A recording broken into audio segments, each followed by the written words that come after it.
मुअज़्ज़ज़ ख़वातीन व हज़रात, इस तरह की प्यारी प्यारी वीडियो देखने के लिए हमारे चैनल को सब्सक्राइब करें और बेल के आइकॉन को दबाएं ताकि आपको हमारी वीडियो सबसे पहले मिलती रहे। अस्सलामु अलैकुम दोस्तों, पेश खिदमत है काली आत्मा एपिसोड नंबर 33। देखो मुन्नू भाई, मैं पूरी ज़िंदगी में पहली बार घर से बाहर निकला हूँ। शहर मेरी समझ से बाहर है। कुछ समझ में नहीं आता यहाँ के लोग कैसे हैं, क्या करते हैं, कोई किसी का अजीज़ रिश्तेदार या दोस्त है या नहीं। यहाँ मेरे गांव के कई आदमी हैं, उनमें गुल मोहम्मद मेरा सबसे अच्छा दोस्त है।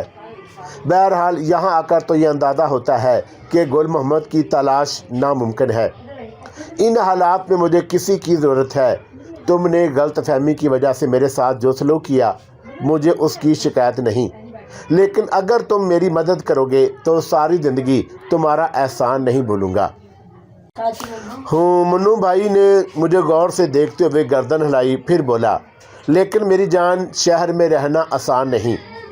मैं अंदाज़ा लगा चुका हूँ, और शहर में मुन्नू भाई जैसे आदमी का मिलना भी आसान बात नहीं है। मैं समझा नहीं। मेरे साथ रहेगा तो सब कुछ बताऊंगा। जानता है मैं कौन हूँ? नहीं मुन्नू भाई, दुनिया की निगाह में एक गोरकन जो कब्र में कब्रें खोदने का काम करता है, लेकिन मुर्दों से ज़्यादा जिंदों को आसानी से दफना देता हूँ। मुन्नू भाई ने खौफनाक लहजे में कहा, और मैं ना समझने वाले अंदाज में बोला, मैं अब भी नहीं समझा मुन्नू भाई। मतलब ये है कि पुलिस मेरी मुट्ठी में है। जिसने मुझसे गद्दारी की, मैंने उसे कभी नहीं छोड़ा। मैं जो काम तेरे हवाले करूं, पूरी ईमानदारी से अंजाम देना होगा। ऐसा ही होगा मुन्नू भाई, होशियारी भी ज़रूरी है। जो काम तो मुझे बताओगे मैं होशियारी से करूंगा, तो फिर ऐश भी करेगा। किस्मत वाला है कि मेरे पास आ गया, वरना ना जाने कहाँ कहाँ मारा मारा फिरता 2 रोटी के लिए। फिर वो औरत को आवाज़ देकर बोला, ये मेरा यार है, आज से यहीं रहेगा। मैंने इसे धंधे में शरीक कर दिया है। औरत मुस्कुराई और उसने गर्दन हिला दी। इसके लिए कोई कमरा ठीक कर दूं? हाँ, ख्याल रखना इसका। अच्छा कुर्बान अली, अब तू आराम कर, कल से काम तेरे हवाले करूँगा। मैं ज़रा जा रहा हूँ। मैंने मुतशक्किराना अंदाज में गर्दन हिला दी और मुन्नू भाई चला गया। दिल ही दिल में मैंने खुदा का शुक्र अदा किया कि थोड़ी सी तकलीफ़ ज़रूर हुई, लेकिन अब एक सहारा मिल गया है। ये सहारा मेरे लिए बेहद कीमती था। औरत मुझे उस कमरे में छोड़कर निकल गई और थोड़ी देर के बाद वापस आई। उसके होंठों पर मुस्कुराहट थी और मैंने उसकी हलूस में हल्की सी तब्दीली महसूस की। उसके बिखरे हुए बाल सुलझ कर बंद हो गए थे और होंठों पर हल्की सी सुर्खी की तह चढ़ी हुई थी। तुम्हारा नाम कुर्बान अली है ना? हाँ। मेरे मामू का एक बेटा था, उसका नाम भी कुर्बान अली था। अच्छा। मैंने अहमकों की तरह गर्दन हिला दी। बचपन ही से मेरी उससे मंगनी हो गई थी। अच्छा। और मैंने फिर उसी अंदाज में कहा, मुझे शर्म आ रही थी, दूसरे की औरत थी, मगर किस बेतकल्फ़ी से मुझसे बातें करने बैठ गई थी। मगर शादी नहीं हुई। वो ठंडी सांस लेकर बोली और फिर एकदम कहने लगी, चाय पियोगे? पिला दो। मैंने गहरी सांस लेकर जवाब दिया, आओ पहले तुम्हें तुम्हारे कमरे में पहुंचा दूं। और मैं उसके साथ बाहर निकल आया। मेरे कमरे में एक पलंग था जिस पर दरी बिछी हुई थी, 3 कुर्सियां और एक मेज़ पड़ी हुई थी।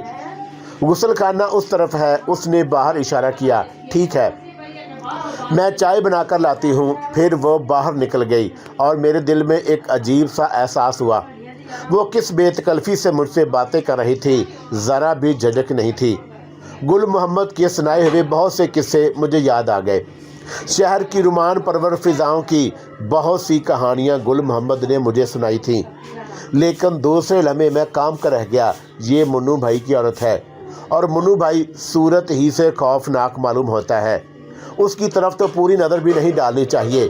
थोड़ी देर के बाद वो मेरे लिए चाय बनाकर ले आई और ख़ुद भी अपनी प्याली लेकर बैठ गई। अपने गांव से कब आए थे कुर्बान? कल। और शहर में पहली बार आए हो? हाँ। तभी इतने शर्मीले हो? शहर के लोग शर्मीले नहीं होते। शहर के लोग। उसने एक गहरी सांस ली और फिर बोली, छोड़ो शहर वालों की बातें, तुम अपने गांव की कहानी सुनाओ। मेरे गांव की क्या कहानी हो सकती है? कहानी कहाँ की नहीं होती, लाखों कहानियाँ, लाखों अफसाने होते हैं। गांव में तुम्हारे कौन कौन हैं? माँ बाप और 2 बहनें हैं। भाई कोई नहीं? नहीं। और बीवी? नहीं, मैंने शर्मा कर जवाब दिया। अभी उम्र भी नहीं है, लेकिन कोई और तो होगा। बस इनके अलावा और कोई नहीं। किसी से मोहब्बत भी नहीं की, उसने शरारत से कहा और मेरे कानों की लुमें जल उठी। ऐसी बातें मत करो सुरैया, मैंने गर्दन झुकाकर कहा। अरे तुम्हें मेरा नाम भी मालूम है? वो हैरत से बोली। हाँ, मुन्नू भाई ने यही कहकर तुम्हें पुकारा था। तो मुझे सुरैया मत कहो। क्यों? मैंने तज्जुब से पूछा। और वो बातें किए जा रही थी तो मैं क्या करता? मुझे इस नाम से नफ़रत है, वो नाक चढ़ाकर बोली। फिर तुम्हारा असली नाम क्या है? फरदाना।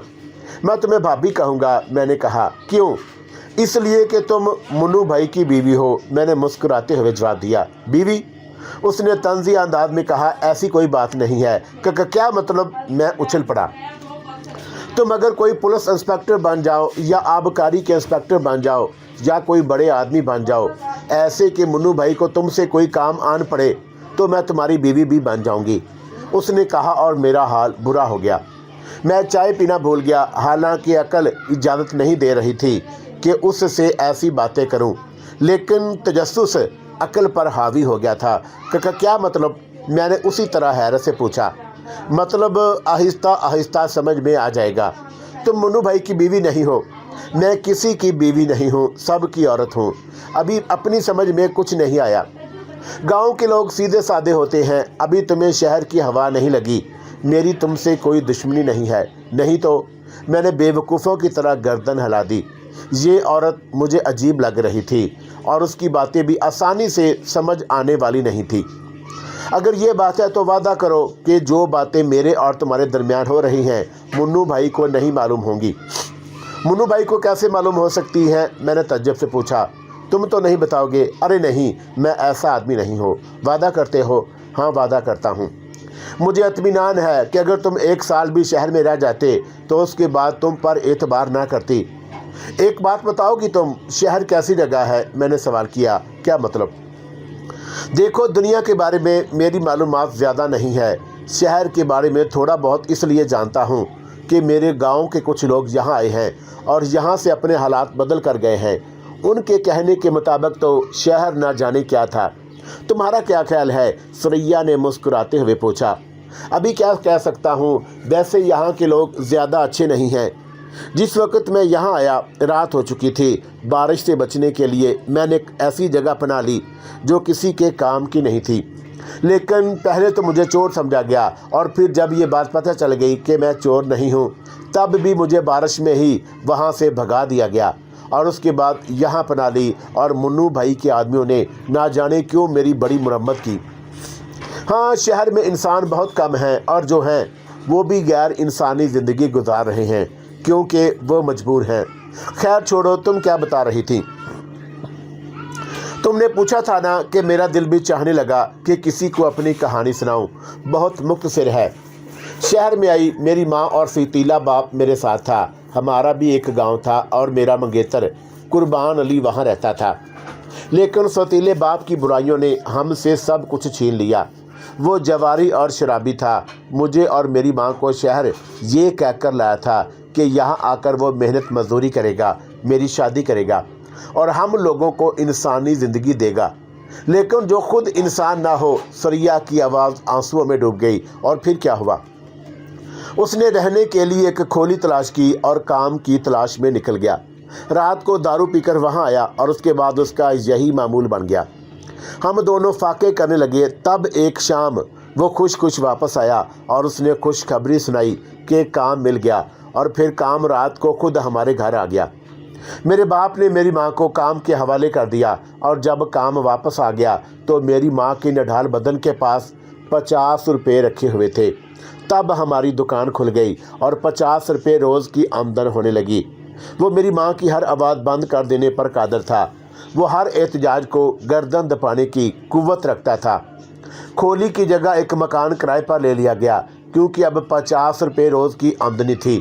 फिर यहाँ जुआ भी खेला जाने लगा और किसी जवारी ने ही उसे मेरी तरफ मतवज्जा किया और उसके ख्याल में मैं 100 रुपये की चीज़ थी।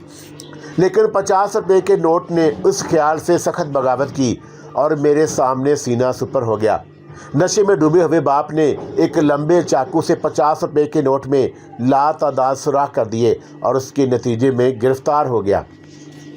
कानून बनाने वाले सिर्फ ये जानते थे कि एक मुजरम ने कानून के पेट में चाकू उतार दिया है, चुनाचा उसको सज़ा हो गई। सो उन्होंने सज़ा दी तो मैं सिर्फ इस कहानी का एक वर्ग थी जिसे पढ़ कर छोड़ दिया गया। मेरे बारे में किसी ने गौर नहीं किया और कातिल को सज़ा देकर सब पुरसकून हो गए। मेरे बाप को फांसी दे दी गई, लेकिन मेरी गर्दन में लिपटी हुई रस्सी की गिरा किसी ने तंग नहीं की। सिर्फ एक बड़ा आदमी था इस पूरी दुनिया में और उसका नाम था मुन्नू। उसके भी मेरे बाप से ताल्लुकात थे क्योंकि वो भी जुए का शौकीन था। चुनाचा अज़राहे हमदर्दी वो मुझे अपने साथ ले आया। उसके ख्याल में मैं भगवान हूँ जब से यहाँ आई हूँ और उसका कारोबार खूब चल गया है और अब वो साहिब हैसियत है और उसके बयान के मुताबिक हैसियत बनाने के लिए बहुत कुछ करना पड़ता है। इसमें काम के लोगों को खुश करना होता है और मैं खुश करने के काम आती हूँ, क्या समझे? वो हंस पड़ी। मेरे रोंगटे खड़े हो गए थे। एक सीधा सादा आदमी ज़रूर था, लेकिन जज्बात से आरी तो नहीं था। सुरैया कितनी मजलूम थी, कितने लोगों के जुल्म सितम का शिकार। मैं उसे हमदर्दाना निगाहों से देखता रहा। तुम्हारा नाम कुर्बान है, मेरे मंगेतर का नाम भी कुर्बान था। ना जाने कितने दिन तक वो मुझे याद करता रहा होगा। उसके बाद वो तुम्हें कभी नहीं मिला? मैंने पूछा। खुदा ना करे, वो तड़प कर बोली और मैं तअज्जुब से उसे देखने लगा। क्यों? वो नेक इंसान था, फरिश्तों की तरह मासूम। खुदा ना करे कि वह मुझ जैसी बुरी औरत से मिले। उसके लहजे में बड़ी मोहब्बत थी। फिर वो उठ गई। अच्छा मैं चलती हूँ, खाना वगैरह पकाना है। मैंने कुछ नहीं कहा और खामोशी से उसे जाते देखता रहा। मुन्नू भाई के बारे में मेरे ख्यालात पहले ही अच्छे नहीं थे और अब और ख़राब हो गए, लेकिन बहरहाल इस वक्त इन बातों पर गौर नहीं किया जा सकता था। दोपहर को खाने के बाद मुन्नू भाई मौजूद था। मुझे देखकर मुस्कुराया और सुरैया की तरफ देखकर बोला, सुरैया लौंडा खुश है ना? मैं क्या जानूं, वो बोली और मुन्नू भाई ने हाथ रोक लिया। तू और कौन जानेगा? मुन्ना गुर्राया और सुरैया सहम गई। मेरा मतलब है कि तुम इससे तो पूछो। क्यों कुर्बान, तुम खुश है ना? बहुत मुन्नू भाई, तुम बड़े नेक इंसान हो। मेरी इस बात पर मन्नू ने एक ज़ोरदार कहका लगाया। नेक होगा तो खुद, आइंदा ये गाली कभी मत देना। ये शहर है और यहाँ नेक होना सबसे बड़ी गाली है। जो नेक है वो भीख मांगता है, दूसरों के सामने गड़गड़ाता है, झोंपड़ियों में रहता है और उस घर के तमाम लोग बीमार होते हैं और उनकी दवा के लिए उनके पास पैसे भी नहीं होते। वो ज़िंदगी पर बोझ होते हैं और ज़िंदगी उन पर बोझ होती है। फिर तू मुझे ये गाली क्यों दे रहा है? मैं तअज्जुब से मुन्नू भाई की शक्ल देखने लगा। छोड़, खाना खा, थोड़ी देर के बाद सब कुछ मालूम हो जाएगा। कल से काम शुरू करना है तुझे। ठीक है मुन्नू भैया, मैंने जवाब दिया और खामोशी से खाने में मसरूफ़ हो गया। दूसरे दिन मुन्नू भाई ने मुझे एक दूसरे शख्स के सुपुर्द कर दिया जिसका नाम यूसुफ था। यूसुफ, एक सेक्टर नंबर 6 के अड्डे दिखा दो। सेक्टर 6 की सप्लाई कल से ये करेगा। ठीक है, यूसुफ ने कहा और मैं यूसुफ के साथ बाहर निकल आया। यूसुफ काफ़ी हंसमुख आदमी था। वो मुझे रास्तों के बारे में बताता गया। बसों में सफ़र किया और घर से बाहर का शहर मुझे वाकई पसंद आया। यहाँ ज़िंदगी की बेशुमार दिलचस्पियाँ थी। यूसुफ मेरे सवालात पर दिल खोल कर हंस रहा था। यहाँ तो हर जगह मेला लगा रहता है। क्या इन लोगों को घरों में कोई काम नहीं होता? मैंने पूछा। काम तो घरों से बाहर होते हैं यार, यूसुफ ने जवाब दिया। हमारे यहाँ तो मीलों में इतनी रौनक नहीं होती थी, तुम्हारे यहाँ क्या बात है? मैं यूसुफ के समझाए हुए रास्ते अच्छी तरह ज़हन नशीन करता रहा। मैं बहरहाल होशियार था, इसलिए मुझे कोई दिक्कत पेश नहीं आई।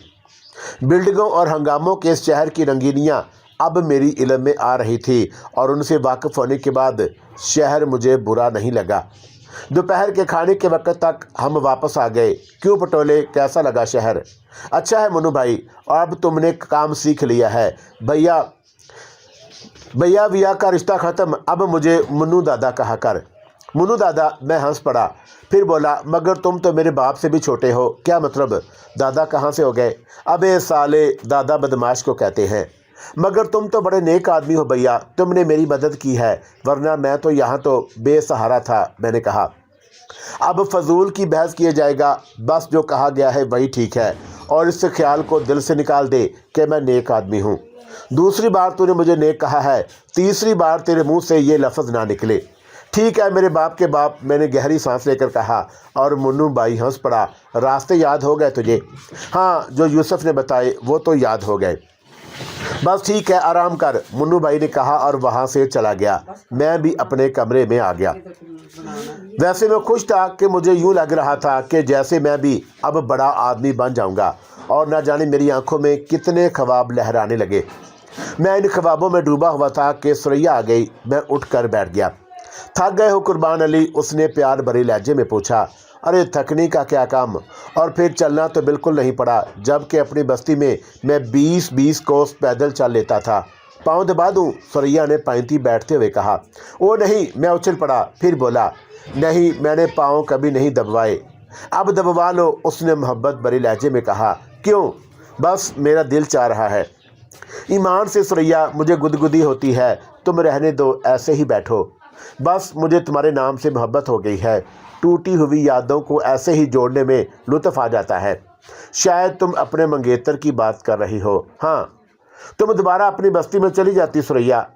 उस वक़्त इस काबिल नहीं थी, और जिस वक़्त इस काबिल हुई तो बस्ती मेरे लिए बहुत मुतबरक थी और मैं उसे गंदा नहीं कर सकती थी। ओह, और मैंने गर्दन हिलाई और खामोश हो गया। इस औरत की हालत देखकर दुख होता था, लेकिन मैं क्या और मेरी बसात क्या। देर तक खामोश रही और मैं बैठा रहा। फिर मैंने पूछा, मुन्नू भाई क्या कर रहा है? सो रहा है। वैसे अब उसे मेरी फिक्र नहीं रहती। शुरू के कुछ दिनों में उसके लिए मैं दिलकश रही। अब तो सिर्फ एक ज़रूरत हूँ। वो तुमसे कुछ नहीं कहता। वो अब मामूली आदमी नहीं है, बहुत बड़ा आदमी है। शहर में उसके कई मकान हैं। 4 के वाड़ी में एक होटल है, और भी बहुत कुछ है। शहर में उसकी कई औरतें रहती हैं जिनसे वो दिल बहलाता और उनका खर्च उठाता है। ओहो, फिर वो यहाँ क्यों रहता है? यहाँ, वो उलझे हुए अंदाज में बोली, यहाँ काम जो होता है। कौन सा काम? ये मुझसे मत पूछो, इसके लिए काम करते रहो तो खुद ही सब कुछ जान जाओगे। उसने गहरी सांस लेकर जवाब दिया और मैं भी खामोश हो गया। दूसरे दिन मैंने काम शुरू कर दिया। कोई ख़ास काम नहीं था। पहले मैं एक ख़ास किस्म का थैला लेकर एक दुकान पर गया जहां वो शख्स मौजूद था जिससे पहले दिन मेरी मुलाकात कराई गई। उसने मुझसे सलाम दुआ की और फिर अंदर ले गया। फिर थैले मैंने उसके सुपुर्द कर दिया और उसने मुझे 300 रुपये दिए। फिर बोला, कल के लिए 6 का आर्डर है, दादा को बता देना। मैंने गर्दन हिलाई और वापस कब्रिस्तान आ गया। मुन्नू भाई यहाँ था और मैंने पैसे उसे पकड़ाए और दुकानदार की बात दोहराई। ठीक है बेटा, अब तुम बड़ा क्रेट ले जाओ और 3 दुकानों पर घूम आओ। जो जितना माल ले दे आना और पैसे नकद है। अगर कोई साला उधार करे तो मना कर देना। मगर मुझे कीमत कैसे मालूम होगी दादा? एक बोतल 30 रुपये की, बस ये हिसाब है। ठीक है, तो मैं इसमें बोतलें होती हैं। अब एक घामड़ कहीं के, बस अब जल्दी से सेक्टर नंबर 6 पूरा करना है, मगर होशियारी से, बड़ों की निगाहों से बचकर। ठीक है दादा, मैंने गर्दन हिला दी और दोबारा निकल आया। रास्ते में मैंने उन बोतलों को देखा जिनमें रंगीन पानी भरा हुआ था। ना जाने क्या चक्कर था। बहरहाल मैंने दादा की हदायत के मुताबिक बोतलें सप्लाई कर दी और रकम वसूल करके वापस आ गया। शाम को 4 बजे तक मैंने अपना काम मुकम्मल कर लिया और तकरीबन 1000 रुपये वसूल करके दादा को दिए।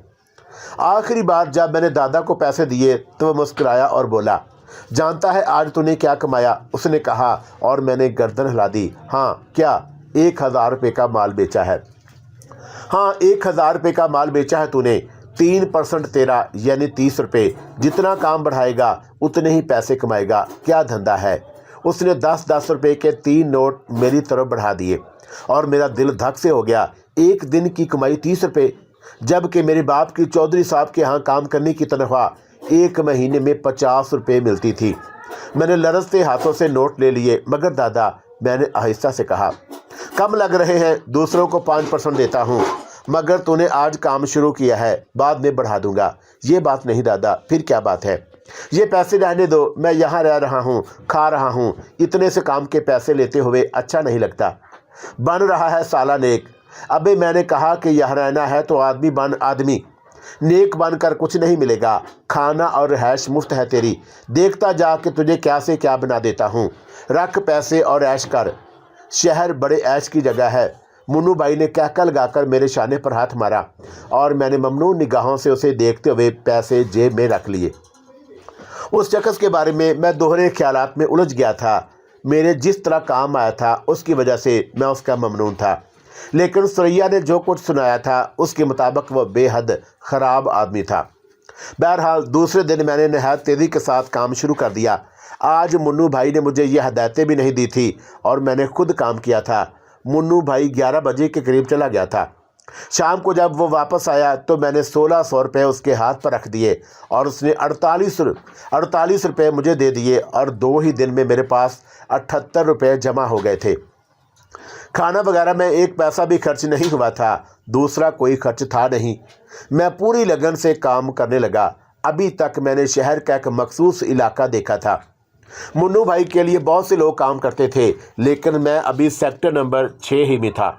अलबत्ता मेरी खुशनसीबी थी कि उस इलाके में माल की सप्लाई बढ़ गई और सिर्फ 1 हफ्ते में मेरी जेब में तकरीबन 400 रुपये जमा हो गए। मैंने ये पैसे सुरैया के पास रखवा दिए थे। उस दिन जब मैंने पैसे सुरैया को दिए तो वह मुस्कुराती हुई बोली, ये पैसे क्यों जमा कर रहा है कुर्बान अली? बस सुरैया, 500 रुपये पूरे हो जाएंगे तो घर भिजवा दूंगा। तुम नहीं जानती कि मेरे माँ बाप को पैसों की कितनी ज़रूरत है। मेरी बहनें जवान हो गई हैं और उनकी शादी की फ़िक्र करनी है मुझे। अच्छा, बड़ा नेक इरादा है। तुम ये पैसे कब भिजवाओगे कुर्बान? 2 दिन के बाद 100 रुपये और जमा हो जाएंगे सुरैया। तीसरे दिन डाक खाने चला जाऊँगा। थोड़ा सा नेक काम मुझे भी करने दोगे कुर्बान? क्या मतलब? मेरी तरफ से इन पैसों में थोड़ा सा इजाफा कर लेना। अरे नहीं सुरैया, तुम्हारा शुक्रिया। इतने एहसानात ना करो मेरे ऊपर कि मैं उनके बोझ तले दब जाऊं। तुम्हारी मर्ज़ी कुर्बान। मैं तो तुम्हारे अपनों में दाखिल होना चाह रही थी। इस दुनिया में मेरा है ही कौन? तुम भी मुझे ये हैसियत नहीं दोगे तो कोई ख़ास बात तो नहीं होगी। खुदा की कसम ये बात नहीं है सुरैया। तो फिर थोड़ी सी खुशी मुझे भी दे दो। उसने अल्तजा अमीज़ लहजे में कहा। तुम्हारी मर्ज़ी, मैंने जवाब दिया। बस तुम जब पैसे जमा कराने जाओ तो मुझे बता देना, उसने कहा और मैंने गर्दन हिला दी। 2 दिन के बाद 530 रुपये जमा हो गए। मेरे दिलो दिमाग की हालत अजीब हो रही थी। गाँव से आए हुए मुझे अभी 14 दिन हुए थे और इन 14 दिनों में 500 रुपये रवाना कर रहा था। एक ऐसी नाकाबिल यकीन बात थी जिस पर खुद मुझे भी यकीन नहीं आ रहा था। लेकिन जब मैं जाने लगा और सुरैया ने मुझे कुछ दिया तो उसे देखकर तो मेरे औसान ही खता हो गए थे। सुरैया ने मुझे पूरे 2500 रुपये दिए थे। ये हो गए पूरे 3000। बस अब तुम जल्दी से भाग जाओ और मनी ऑर्डर की रसीद लाकर मुझे दिखाओ। सुरैया, ये मैंने रुंधी हुई आवाज़ में कहा। देखो, वादा चेक कर चुके हो कुर्बान अली, सुरैया अजीब से लहजे में बोली। बहुत बड़ी रकम है सुरैया, मेरे पास बेकार पड़े हुए हैं कुर्बान। मुन्नू भाई को किसी वक्त ज़रूरत पड़ी तो ले जाएगा और जो रकम वो ले जाए वो वापस नहीं आती। इस तरह किसी के काम आ जाएगी। बस अब जाओ। फिर मैं ये नकद रकम लेकर पोस्ट ऑफिस पहुंच गया। 3000 रुपये का मनी ऑर्डर। मेरे हाथ कांप रहे थे। ना जाने मेरे वालिदैन पर क्या रद्द अमल हो।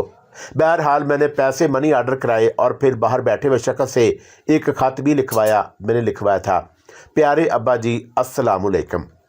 आप लोगों से रुखसत होकर मैं खैरियत से शहर पहुंच गया। मेरी खुशकिस्मती और आपकी दुआओं से मुझे नौकरी फ़ौरन ही मिल गई। बहुत अच्छी आमदनी है। मैं 3000 रुपये भेज रहा हूं। आप चौधरी साहब के पैसे वापस कर दें और बाकी पैसों से आपका जो दिल चाहे करें। मैं बहुत जल्द आपको और पैसे भिजवाऊंगा। आप भी मेरे लिए दुआ करें और हाँ, अपना पता बाद में आपको लिखूंगा। चौधरी साहब को मेरा बहुत बहुत सलाम कह देना। अम्मा को भी सलाम और दोनों बहनों को भी प्यार कह देना। आपका ताबेदार कुर्बान अली। खत डालते हुए मेरी आंखों में आंसू आ गए थे। मैं आंसू पूंजता हुआ निकल आया और थोड़ी देर के बाद कब्रिस्तान पहुंच गया। मुन्नू भाई मौजूद नहीं था। सुरैया ने रसीद देखी और पूछा, कोई ख़त भी लिखा? हाँ, खैरियत का ख़त डाल दिया है। तुम्हारा पता क्या है? मुझे लिखवा दो। तुमको लिखना आता है सुरैया? मैं उर्दू लिख पढ़ लेती हूँ, बाद में सीख ली थी। तब तो मेरा ख़त तुम ही लिख दिया करो और मुझे तो यहाँ का पता भी नहीं मालूम था, वरना ख़त में लिख देता। आइंदा ख़त तुम लिख देना और उसमें पता भी लिख देना। ठीक है, सुरैया ने कहा और फिर बोली, मेरा तो ख्याल है कि तुम भी थोड़ा बहुत लिखना पढ़ना सीख लो। बड़ा दिल चाहता है सुरैया, मगर कोई मुश्किल काम नहीं है। थोड़ा बहुत तो मैं भी सिखा दूंगी। कल जब बाज़ार जाओ तो जो भी लिखूं ले आना। सुरैया, एक बात बताओगी? पूछो। یہ منو دادا میرے ہاتھ کیا چیز بیچتے ہیں مجھے آج تک پتہ نہیں چل سکا۔ تم نے خود بھی نہیں سوچا؟ لو میں کیا سوچتا، میں نے معصومیت سے کہا۔ تھوڑے دن اور صبر کر لو قربان، خود سمجھ جاؤ گے۔ تم اپنی زبان سے نہیں بتاؤ گی، چلو کوئی حرج نہیں، کبھی نہ کبھی تو معلوم ہو ہی جائے گا، میں نے ہنس کر کہا، اور ثریا خاموش ہو گئی۔ لیکن سارے ہی راز منکشف ہوتے جا رہے تھے۔ اس رات مجھے نیند نہیں آئی تو میں اٹھ کر باہر نکل آیا۔ باہر خوفناک سناٹا چھایا ہوا تھا، تاریکی میں ڈوبا ہوا قبرستان مجھے عجیب لگ رہا تھا، اور پھر مجھے ایک درخت کے نیچے روشنی نظر آئی اور میں اسے غور سے دیکھنے لگا۔ درخت کے نیچے ایک بڑی سی سفید قبر تھی۔ ممکن ہے کہ اس قبر پر کسی نے چراغ جلایا ہو، لیکن روشنی ایک لمحے کے لیے ہوئی تھی اور پھر بجھ گئی تھی۔ میں حیران رہ گیا۔ پھر روشنی سے ایک ہیولا برآمد ہوا اور باہر نکل آیا۔ روشنی پھر معدوم ہو گئی۔ ایک لمحے کے لیے پورے بدن میں سرد لہریں دوڑ گئیں۔ سینکڑوں خیالات میرے ذہن میں آئے اور میں قرآنی آیات پڑھنے لگا۔ پھر کچھ اور ہوا۔ جو ہیولا وہاں سے برآمد ہوا تھا اس نے ماچس جلائی اور پھر سگریٹ سلگا کر اس کے کش لینے لگا۔ پاک ارواح سگریٹ تو نہیں پیتی، میں نے سوچا، اور دیر تک سگریٹ جلتے ہوئے سرے کو متحرک دیکھتا رہا۔ جو کوئی بھی تھا درخت سے ٹیک لگائے سگریٹ پی رہا تھا۔ پھر اس نے سگریٹ پھینک دیا اور ایک بار پھر روشنی ہوئی اور ہیولا قبر میں گھس گیا۔ دیر تک میں کشمکش میں رہا۔ دل چاہ رہا تھا کہ قریب جا کر دیکھوں۔ ہلکا سا خوف بھی تھا، لیکن تجسس خوف پر غالب آ گیا اور میں آگے بڑھ گیا۔ تھوڑی دیر کے بعد میں درخت کے نیچے پہنچ گیا۔ قبر کے رکھنوں سے روشنی ابھر رہی تھی۔ بڑی انوکھی قبر تھی۔ ہمت کر کے میں نے اسے ٹٹولا۔ ایک کنڈا سا لگا ہوا تھا، میں نے اسے پکڑ کر کھینچا۔ قبر کا ڈھکن اتنی آسانی سے کھل گیا کہ میں تصور بھی نہیں کر سکتا تھا۔ وہ پتھر اور سیمنٹ کی بجائے کسی اور ہلکی سی چیز کا بنا ہوا تھا۔ میں ایک دم روشنی میں نہا گیا، لیکن نیچے لوہے کی اس سیڑھی کو دیکھ کر میری آنکھیں تعجب سے پھیل گئیں۔ اب اس پورے راز کو معلوم کیے بغیر واپس جانا میرے بس کی بات نہیں تھی۔ چنانچہ میں قبر میں اتر گیا۔ سیڑھیاں نیچے تک گئی تھی اور اس کے بعد جو کچھ میں نے دیکھا اسے دیکھ کر میری سانس رکنے لگی۔ بہت بڑا کمرہ تھا جس میں عجیب عجیب چیزیں لگی ہوئی تھی۔ 8-10 آدمی وہاں کام کر رہے تھے۔ آگ جل رہی تھی، دھواں اٹھ رہا تھا، لیکن منو دادا وہاں موجود تھا۔ پھر کسی نے مجھے دیکھ لیا اور اچانک سارا کام رک گیا۔ منو دادا سانپ کی طرح پلٹا تھا۔ ایک لمحے کے لیے اس کی آنکھوں میں خون اتر آیا اور اس نے پستول نکال لیا تھا، لیکن پھر وہ کسی قدر جھنجھلا گیا اور میرے نزدیک پہنچ گیا۔ تم یہاں کیسے آئے؟ اس نے کرخت لہجے میں کہا۔ وہ بس میں نیند نہیں آ رہی تھی۔ وہ حرام زادی تمہیں بھی نہیں سلا سکی؟ کون؟ ثریا۔ غلطی ہوگی منو دادا، باہر نکل آیا تھا۔ تو پھر یہاں کا راستہ کس نے بتایا؟ کسی نے نہیں، بس جب میں باہر نکلا تو قبرستان میں ایک دم روشنی نظر آئی اور میں یہاں چلا آیا۔ لیکن تم یہاں کیا کر رہے ہو؟ کون ہے یہ دادا؟ کسی نے پوچھا۔ الو کا پٹھا ہے، یہی رہتا ہے۔ مگر یہ تو اچھا نہیں ہوا دادا، غلط آدمی نہ ہو۔ بکواس مت کرو، میں جانتا ہوں اسے۔ بیوقوف نہ ہوتا تو اندر کس طرح آ جاتا؟ منو بھائی نے کہا۔ مگر دادا اب تو یہ سالہ۔ ٹھیک ہے، تم لوگ اپنا کام کرو اور تم میرے ساتھ آؤ، دادا نے مجھ سے کہا اور میں اس کے پیچھے باہر نکل آیا۔ تم نے جو حرکت کی ہے اس کے بدلے تمہاری گردن بھی کاٹی جا سکتی ہے۔ مگر میں نے تو دادا۔ زندہ رہنا چاہتے ہو یا ٹھنڈا کروں؟ دادا گھرایا۔ غلطی ہو گئی، آئندہ اس طرف کبھی نہیں آؤں گا۔ مگر تم یہاں کیا کر رہے ہو؟ میں نے پوچھا اور دادا کچھ سوچتا رہا، پھر بولا، سمجھ میں نہیں آتا کہ تیرے ساتھ کیا کروں۔ بس آئندہ صرف اپنے کام سے کام رکھ، جتنا تجھے بتایا جائے، ورنہ قبروں میں خاموشی سے تیری بھی ایک قبر بن جائے گی۔ حرامزادے، پہلی اور آخری بار معاف کر رہا ہوں، ورنہ۔ ٹھیک ہے دادا، میں نے جواب دیا۔ حالانکہ جس طرح اس نے مجھے گالیاں دی تھی، دل یہی چاہ رہا تھا کہ اس کی گردن دبا دوں، لیکن نتیجہ، میں وہاں سے چلا آیا۔ لیکن وہ عجیب و غریب قبر بری طرح میرے ذہن سے چپک گئی تھی۔ قبریں اس طرح خالی تو نہیں ہوتی۔ اس چھوٹی قبر کے نیچے کیا ہو رہا ہے؟ نہ جانے کب تک اس خیال میں ڈوبا رہا۔ پھر نیند آ گئی۔ دوسرے دن منو بھائی کا مزاج بہت خراب تھا۔ صبح کو اس نے ناشتے پر مجھے بلایا اور سخت نگاہوں سے مجھے دیکھ کر بولا، رات کو تو نے جو حرکت کی ہے قربان، اس کے نتیجے میں ہونا تو یہ چاہیے کہ میں تیری زبان کاٹ دوں، ہاتھ توڑ دوں اور آنکھیں پھاڑ کر کسی چوراہے پر بھیک مانگنے بٹھا دوں۔ لیکن سالے، نہ جانے کیوں تیرے اوپر رحم آ جاتا ہے۔ میں معافی مانگ چکا ہوں دادا، اگر مجھے معلوم ہوتا کہ تم وہاں میرا آنا پسند نہیں کرو گے اور یہ بات میرے علم میں ہوتی وہ کوئی ایسی جگہ ہے تو کبھی وہاں نہ جاتا۔ میرے سارے آدمی بگڑ رہے ہیں، وہ سب تجھے قتل کر دینا چاہتے ہیں کیونکہ اس طرح وہ بھی خطرے میں پڑ جائیں گے۔ مگر یہاں ایسی کیا خاص بات ہے دادا؟ ہے یا نہیں، لیکن ایک بات تو اچھی طرح جان لے، آخر تیری زبان سے کسی کے سامنے کچھ نکل گیا تو پھر تجھے بچانا میرے بس کے باہر ہوگا۔ ویسے بھی سالہ افسر تبدیل ہو گیا ہے، منو بھائی نے کہا۔ کون سا افسر منو؟ میری بجائے ثریا بول پڑی۔ وہی اپنا یار جو آڑے وقت میں کام آتا تھا، اب نیا افسر آیا ہے، اسے پٹانے میں بھی وقت لگے گا۔ اوہو، کہاں گیا وہ؟